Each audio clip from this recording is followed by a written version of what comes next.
Keeping Up with Jones, the Lonnie Jones podcast adventure, is sponsored by us. What? We sponsor ourselves? Is that even legal? Check us out on Amazon.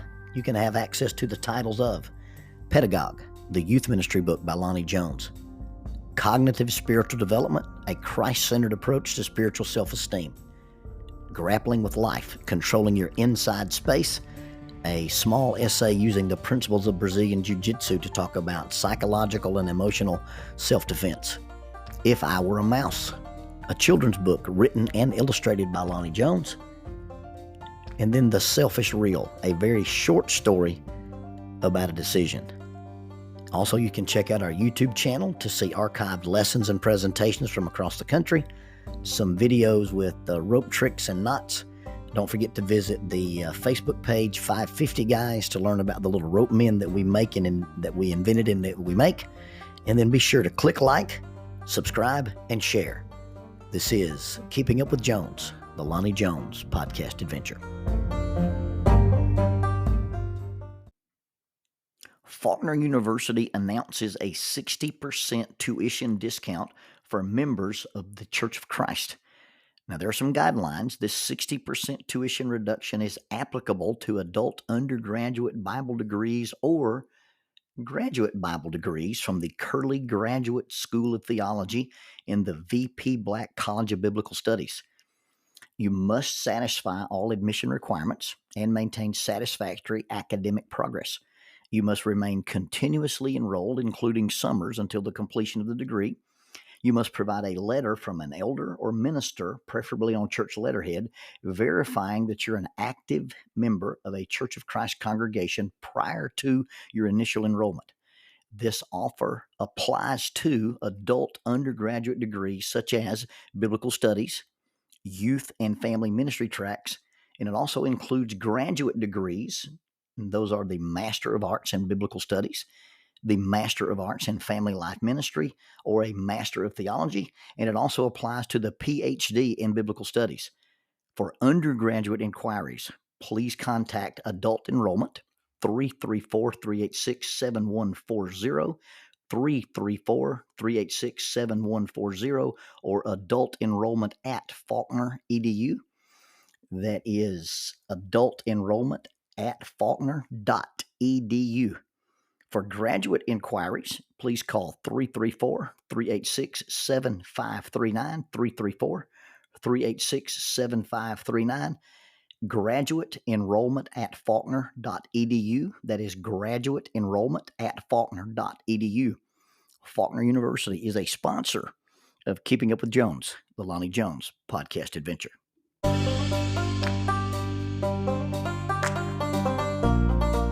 TKM Incorporated in Moss, Tennessee is a construction company that specializes in erosion control, seeding, and soil, hydroseeding, hydromulch, minor excavation, and silt fence.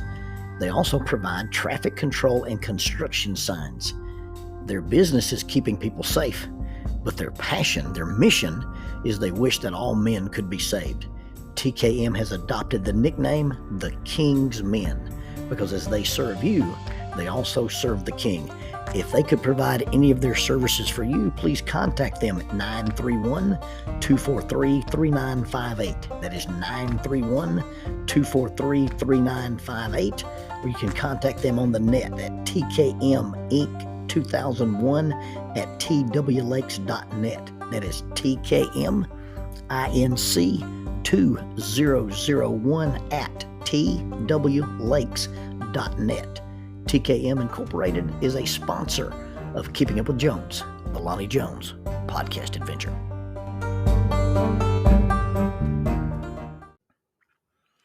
I was with some friends in Colorado. We were on a snowboarding trip, just a guy's trip, and we walked into a tiny theater in a tiny little town in Colorado, and we were looking for our movie. We were looking for some snacks. Some guys were in line to get popcorn, and I noticed a poster on the wall. I asked the young man behind the counter, "Is your manager here?" He said, "Yes, he is." I said, "Can I see him?" The manager walked out, and I said, "I'll give you $500 for that poster." He laughed and thanked me for my offer. The poster in question was a movie poster in the Star Wars genre, and it was entitled Revenge of the Jedi. Well, you've never seen the movie, never even heard of the movie Revenge of the Jedi. That's because Jedis don't get revenge, or at least we're not supposed to. It was the original title for the movie that became Return of the Jedi. But the George Lucas franchise decided, hey, Jedis aren't supposed to get revenge, and that goes against what we're trying to do with this little space opera. And so it was never published. But there are several posters out there that began to advertise this movie before it came out. And in its final phenomenon, when it finally showed up in the theaters, it was Return of the Jedi.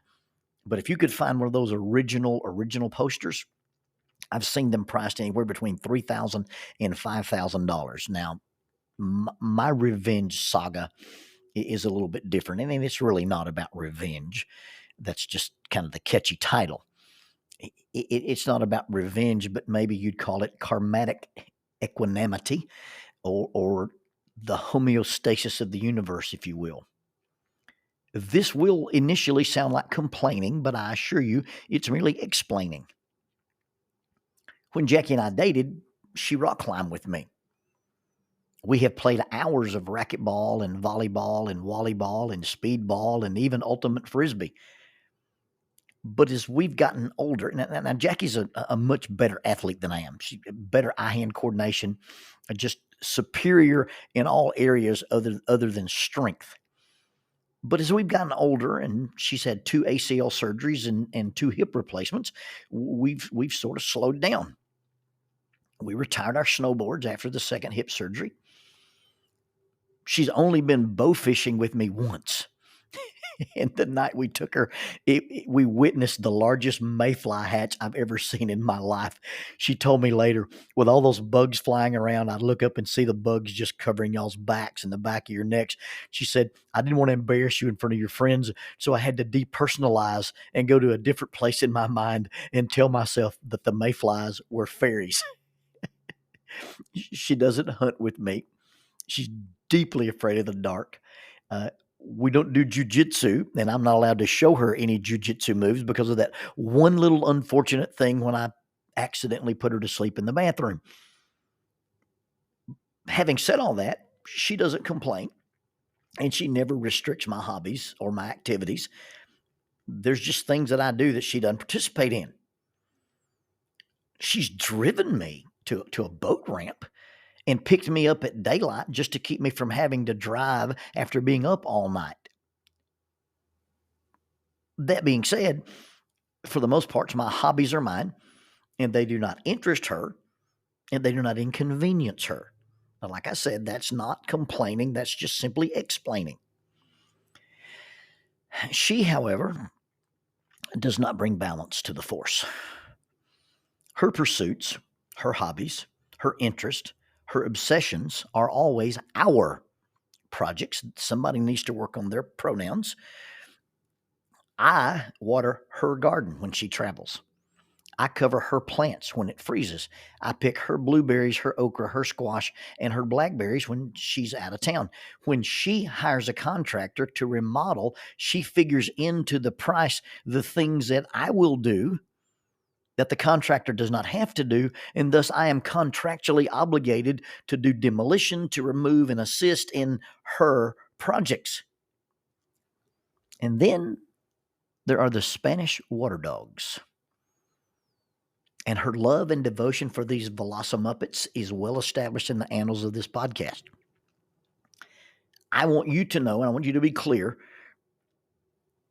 that more than I love this adorable ragamuffin thing that we call Oreo and the other one called Indy, more than I love the adorable ragamuffin hound, I love seeing Jackie interact with them. I like to see her train with them. I like to see her teach them to do tricks. I like to see her do their competitions. And I love the fact that she has this passion, and I love to see the fulfillment she gets from having these dogs. The only rub in this matter is that there is not a clear separation of church and state, as it were. Somehow, somewhere, Jackie's pets became my pets. My projects are not her projects. My projects are not her problem. And she has very clear boundaries about that.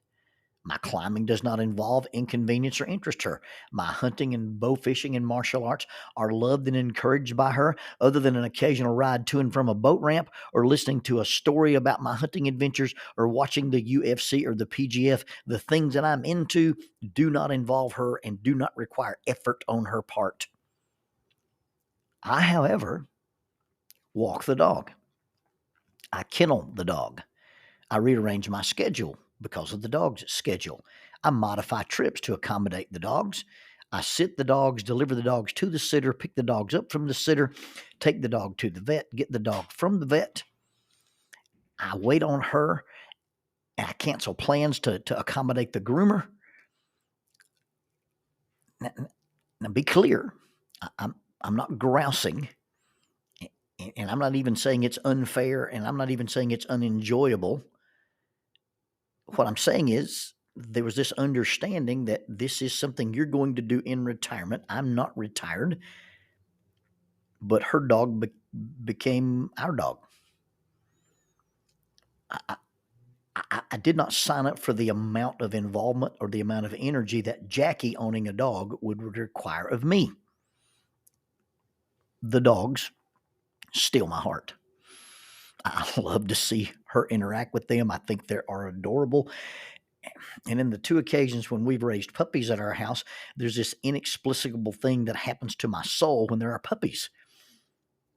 But I did not sign up to be a kennel owner. I did not sign up to be a kennel operator.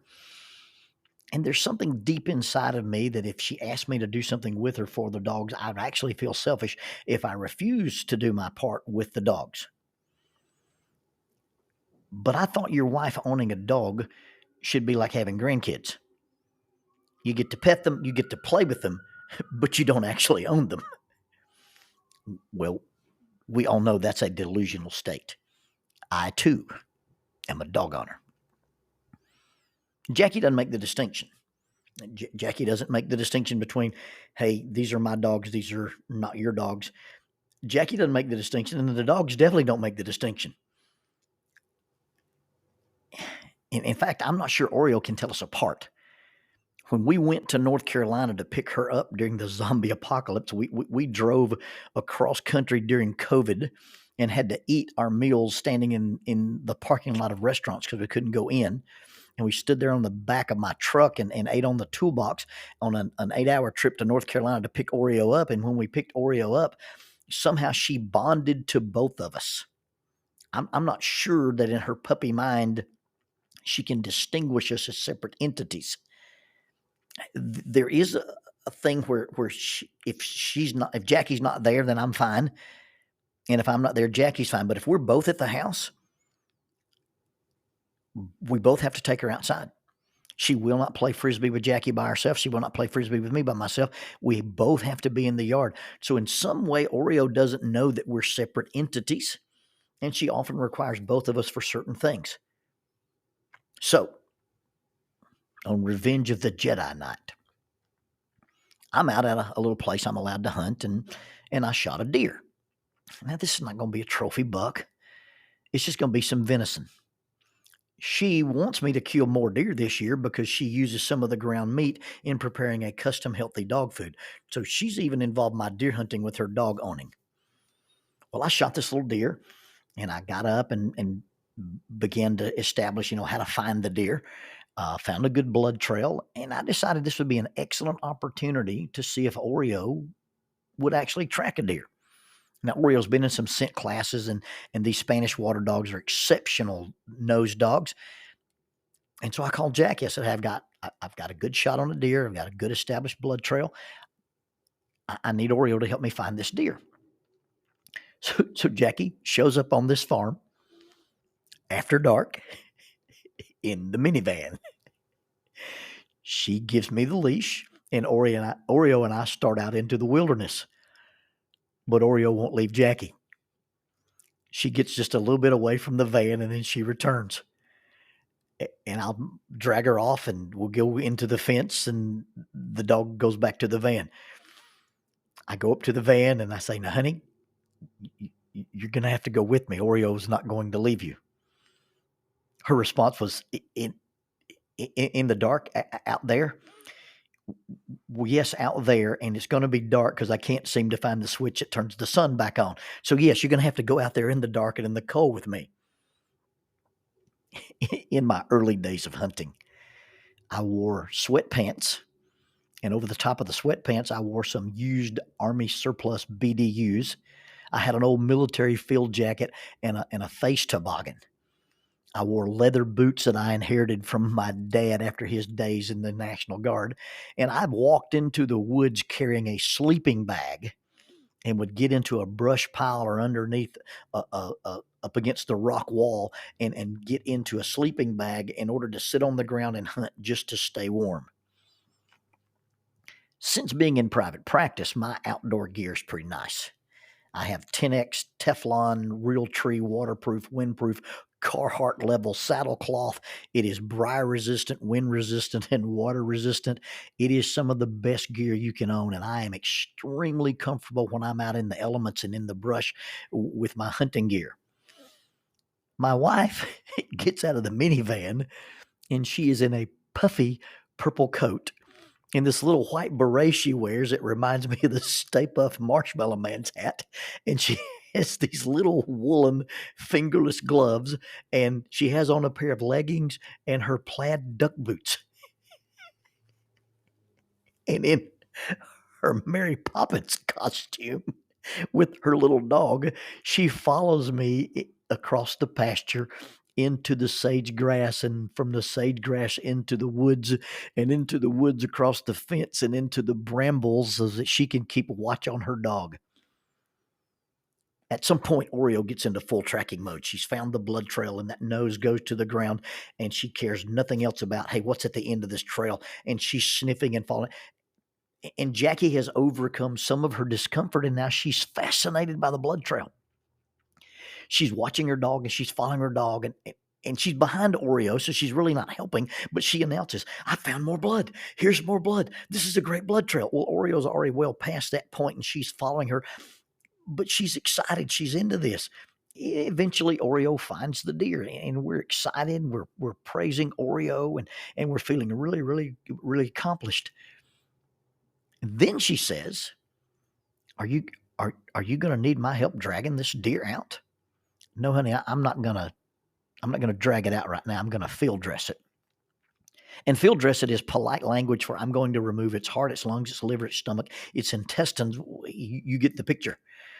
Jackie says, I'm out of the picture. I'm not going to stand here and watch that. That's okay. So you're not gonna stay here. I understand that. So just take Oreo back to the vehicle, and I'll see you back home. I don't know where the vehicle is. I shine my light at the puffy purple jacket and the Stay Puft Marshmallow Man hat and the little duck boots, and she's standing there with her little gloves holding the leash of her dog. And I said, well, you just follow the blood trail back to the field. When you get to the field, you follow the wood line around the field, and then you can see the light on the barn, and your van is right there. She said, I'm not real sure what you just said. Okay, now you know the feeling of what it's like when you send me to the store to buy a bra or a spice I've never heard of. I'm not real sure what you just said. As it turns out, Oreo knew where the van was, and Jackie used her to get back. Now, there was some argument between Oreo and Jackie as to why they couldn't just go through the fences and under the fences, and why they had to walk all the way around, even though it was a less direct route. But Jackie tended to be able to negotiate with Oreo that I can't go through there and you're going to have to go around. But she found her way back to the van in the dark with her little dog as her guide. Well, I get the deer field dressed and drug out and take it to the processor. And I get home, and Jackie's still excitingly talking about this.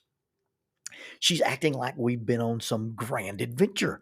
And it's not like we summited Everest or found Bigfoot, but she's on this adrenaline high. She'd gotten outside of her comfort zone. She'd gone out into the wilderness, quote unquote. And now she's talking about being a deer tracker, and we need to do this with Oreo more often. We need to do that again. It's not my adventure, and it's not her adventure. It's the adventure of sharing an adventure.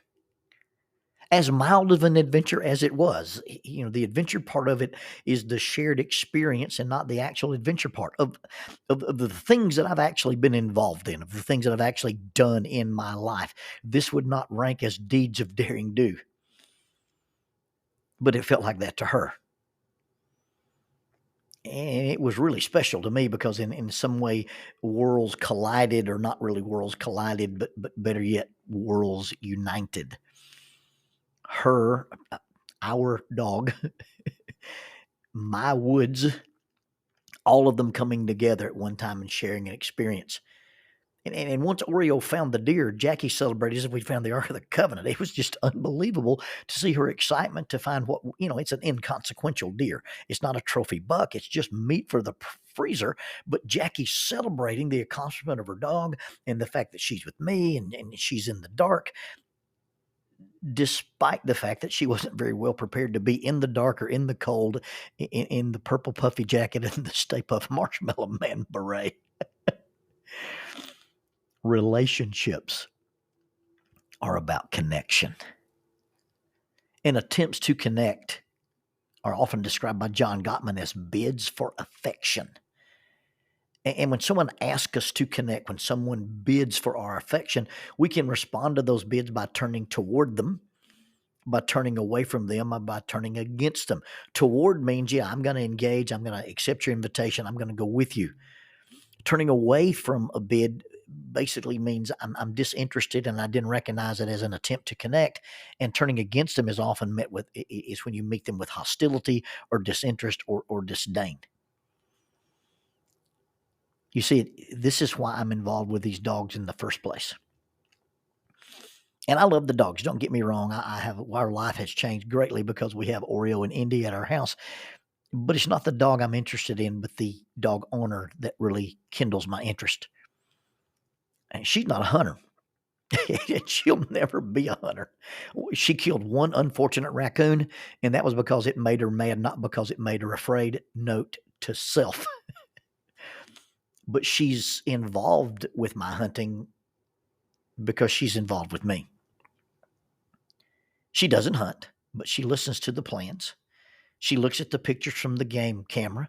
She goes with me in the off season to explore and pick out spots and get and remove equipment. She's gone and supervised me while I'm climbing to hang a stand so that I have somebody there in case I fall. And now she's ventured into the dark wood with her lap dog. And we now have this connection through or over hunting. What I value is valuable to her simply because I value it. This goes beyond just my hobbies. That connection goes just beyond adventures, and it extends to my angst, my anxiety, my worry, my fears, my insecurities, my failings, and my traumas. And she doesn't need any of that extra stuff in her life. She's got all that herself. But they involve her, and she's involved in them because they involve me. And when you start talking about being involved with other people and showing them interest, it's never about keeping score or balancing the books. It's not about what I owe you or what you owe me. And in spite of the title of the podcast, it's not about revenge, making sure I get mine. Shocking news, Jedi are not real. Christians are, and friends are. And we do things with each other and for each other. And it's not because we give in, we give up, or we give out, or we have an obligation to do. We simply do that as a choice because we purely simply give to the other person. And when we give, we connect. That's the basis for friendship. That's the basis for partnership. That's the basis for the three things that I talk about all the time when I talk about groups becoming united, about groups becoming cohesive. It's about attention, belonging, and support. And when I'm involved in a group and I give the individual members of that group my attention, I do my best to make them feel belonging, and then I give them support. I celebrate their victories and I help them navigate their defeats. That's unity. It's how two become one. It's how individuals become communities. It's how group become teams. And it's how a group of worshipers become fellowship. Because you see, when we have attention, belonging, and support, I'm involved in the things that don't interest me simply because I'm interested in you. Reciprocation of attention, belonging, and support. That simply means sometimes I go shopping for her, and other times I go shopping with her. It means going beyond following my adventures and just listening to them, but sometimes she follows me on an adventure into the woods, into the dark, and she shares, she becomes part of my adventure. Sharing is caring. And that's not about sharing in the sense of giving me things, but in being interested in me and participating with me. And to say you're interested in me but won't go with me is disingenuous. Being with someone is caring about them. It's about investing in them. And that investment is not about what you owe them. That kind of investment is not about revenge. That kind of investment is what you owe yourself. And that is an investment not in self, but in us.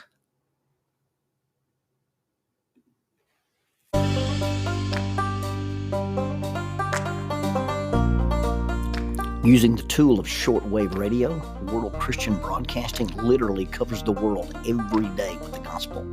They use two large curtain antennas. One is located in Anchor Point, Alaska, and the other in Madagascar.